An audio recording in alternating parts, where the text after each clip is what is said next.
Hi, friends. Welcome to today's live. My name is Elisa, and I am here to talk about something important today. The other day, I was thinking about how many things I've done during my 10 years of, let's say, work with myself and work in healing. And there are many experiences, many healing modalities, teachings that I've explored. But one thing stands out and above all, and that one thing is so fundamental to our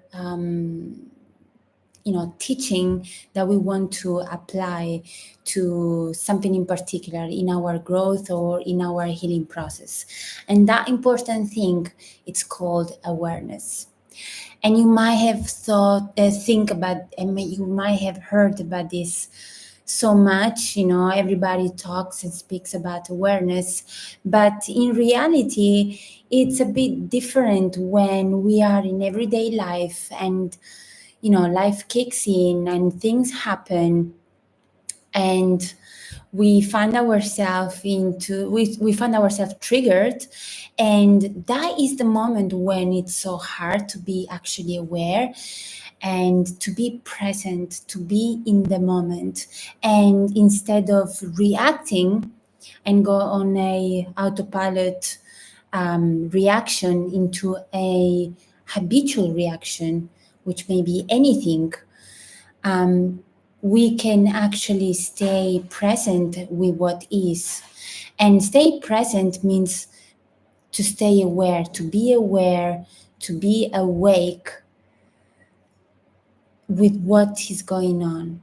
And the first thing that we want to be present with is ourselves, our internal GPS.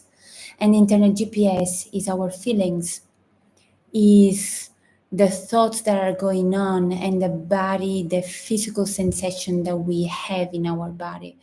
And those are the things that tell us what's going on, what are we feeling.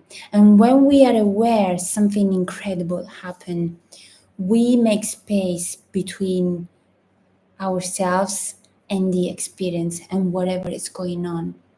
So whenever something happened and we triggered and we start hearing that voice of saying, I'm not good enough, or this is never going to work, I'm so stupid, I'm not lovable, are we actually aware of the voice itself?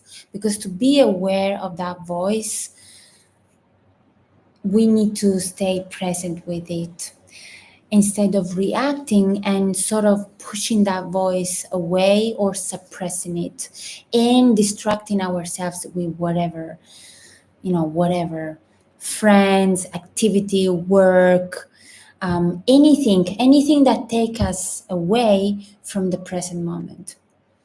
And so counterintuitively, the thing to do is to stay present with whatever it is, with those feelings, even if they uncomfortable, even with feelings that are really awkward, like shame, for example, or guilt, or I don't know, disappointment, anger, sadness. When we stay with it, when we allow ourselves to be present and to stay with whatever is going on, and we also sort of scan our body to feel, okay, I am feeling whatever, and it is here, it's in my abdomen, or it's in my shoulder, I feel it as tightness. In the moment where we acknowledge those feelings, where we are present with them, we create that space, and magically we have a sense of relief. And I'm not saying that they're going to disappear, perhaps they will, especially if we are used to do this work. But there might be something that triggers us in an important way, and we now might be able to, uh, feel fine right away. And yet, by being present, we create that sense of ease and we relax. We can relax in that sensation. We can relax in those feelings.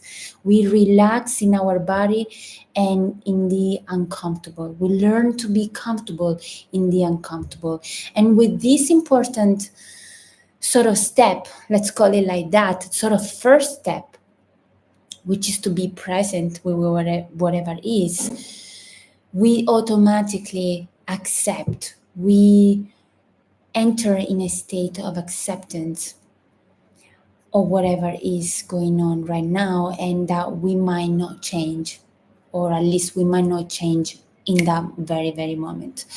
So I'm going to stop now, and I can't wait to connect with you next week and explain a little bit better what we can do to accept and what actually is acceptance. Maybe we've read in so many spiritual books, everybody speaks about acceptance as a key to really be in a state of joy and peace within. And yet it's something quite hard. We always go at the opposite extreme, which is to fight what is, to create resistance. And the more resistance we create, the more tension there is, and the more we feel that awkward sensation and feelings. So stay tuned and see you soon. Take care. Ciao.